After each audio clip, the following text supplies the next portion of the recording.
So here are the Jim's Day nachos.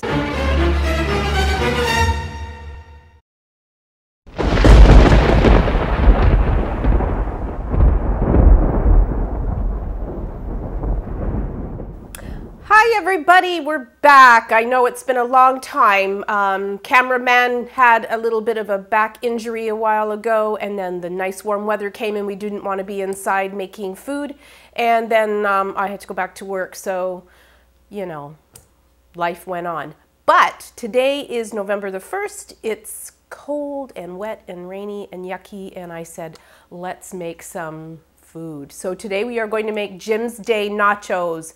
And you're saying, what is Jim's Day nachos? Well, back when Jim, my husband, is the stepfather to our daughter Paige. And when she was about 4 years old, she said to me, Mommy, why is there a Mother's Day and a Father's Day and there isn't a Jim's Day? And I said, well, you can make one. So she did. She looked through the calendar and she randomly picked a date of July the 9th. And we have been celebrating that day as Jim's Day, well, since that time, right, Jim? 23 years. Yeah, so the tradition keeps going. And Jim is a huge chicken wing fan, so Jim's Day usually involves chicken wings, and it did this year, as well as some nachos. And these are really good nachos, so I want to share the recipe with you. Now, you can do your nachos any way you want. I made some ground beef ahead of time with taco seasoning on it. I used a package of taco seasoning that I had because I was lazy, but you can go ahead and make your own taco seasoning with cumin and oregano and garlic onion powder, all those things. You can do it with chicken, you can do it with turkey, you can do it without meat. You do that part the way you choose to do it. But I'm going to go ahead and show you a really nice cheese sauce to put on your nachos. So we're going to start doing that. And we'll start with some 2 tablespoons of melted butter that I'm going to have here in this pan. The reason I really love nachos, but I hate when you go to a restaurant and you get these nachos and there's like a bunch of stuff on the top and then some shredded cheddar cheese that's a little bit melted but not really, and you start to eat them and then, I don't know, a few minutes later all you got left is a bunch of dry chips. I hate that. So we're going to make a beautiful creamy cheese sauce to go all through these nachos, and trust me, you're going to love it. I think you should give credit where credit is due, too. Like Sam the cooking guy. So Sam the cooking guy, great videos. He's got best videos ever. But he kind of taught me this nacho recipe, and it's to die for. So what I have here is I have 2 tablespoons of melted butter, and I'm just going to add 2 tablespoons of flour to that, and I'm going to give it a little whisk until all the flour is gone, and I want it to turn a little bit brown because I don't like that kind of white flour taste. So we're going to go ahead and do that, and it's turning like a nice golden brown. And then to this we're going to add just a couple of cups of milk, which I have over here. So we got 2 cups of milk that we're going to whisk into this, and this will thicken up.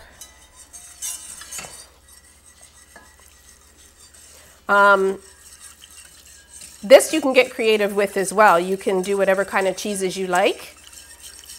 You can use cheddar, you can use Monterey Jack, you could use mozzarella, you can use, you choose, it's yours.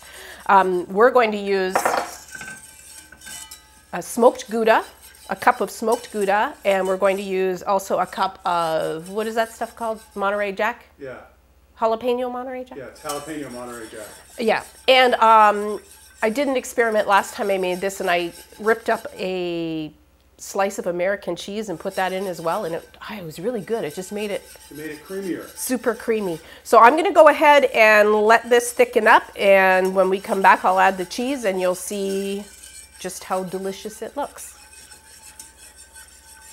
So now our milk is nice and thick and just bubbling slightly, so we're going to throw in the cheese. Again, I said I'm doing a smoked Gouda and some Monterey Jack and a piece of American cheddar cheese. Now, did you say that was that a cup of each kind of cheese? Yeah, like a cup. A little more, a little less maybe. About a cup of each. You can add as much cheese as you want, I guess. So I'm going to put that in there and let it melt. Oh, beautiful. And to that, I always buy those cans of chipotle peppers and adobo sauce, and I never need the whole can for anything. So we usually put it in a plastic bag and throw it in the freezer. And I just cut kind of a piece off of that, and I'm putting that in as well to give it that smoky, peppery flavor, and it kind of gives it a really pretty color.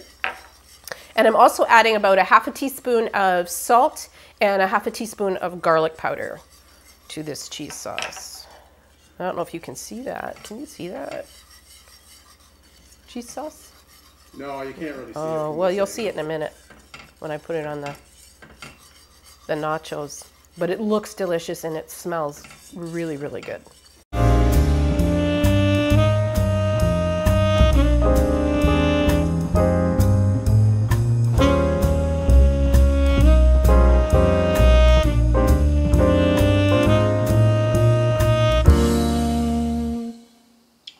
We're going to go ahead and assemble these nachos. Now you can figure out whatever kind of tortilla chips you like. I don't care. I'm using a combination of blue and white. And I'm putting these in the bottom of the pan that I use to brown my beef with. So it's a one pan deal. And then, so the pan was dirty is what you're saying? Oh yeah, I just had the ground beef in it. Okay. And I'm going to throw some ground beef on top of these wonderful chips. So again, this is going to be like all the way through. This is what I like. Get a little bit of everything. And then I'm going to add this beautiful creamy cheese sauce. Yeah. Look at that. Yum. The smell is A phenomenal. little bit more. And then another layer of chips.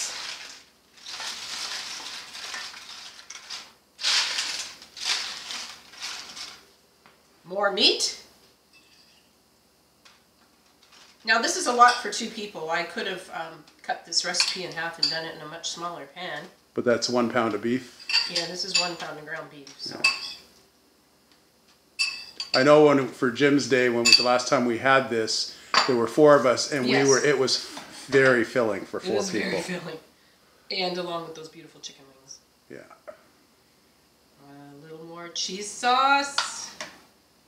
Come on. And this cheese sauce is nice and warm. I just kept it on the stove warming up. And then finally, I'm going to add a little bit more chips. And then I'm going to start to add some toppings. This is where you can do your own thing as well. Pick what you like. I'm going to throw on a couple of cherry tomatoes, some black olives. Yum. This looks so pretty. Some green onion. I've got about 4 green onions here that I chopped up.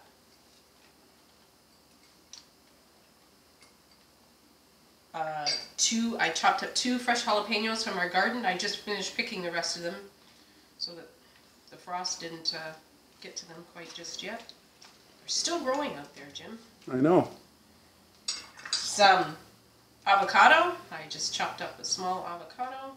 Now again, you can also throw, I don't know, some sour cream on here if you want.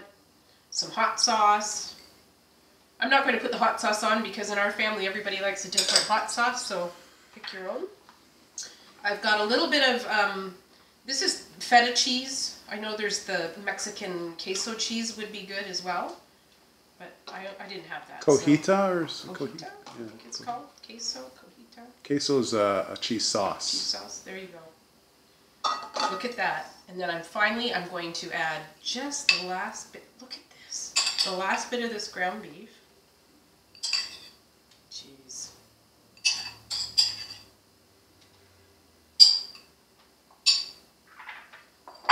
Some more cheese sauce. Because why not? Oh, look at it.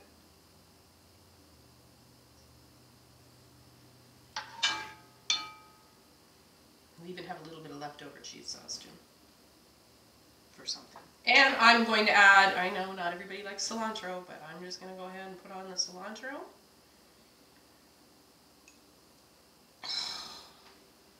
And there you have it.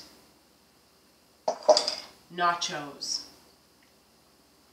So here are the Jim's Day nachos, and I am dedicating this episode of Pandemic Pantry to all the people out there who may not have their own children, who might be a step parent to a child, or just a great influence to a young person in their lives.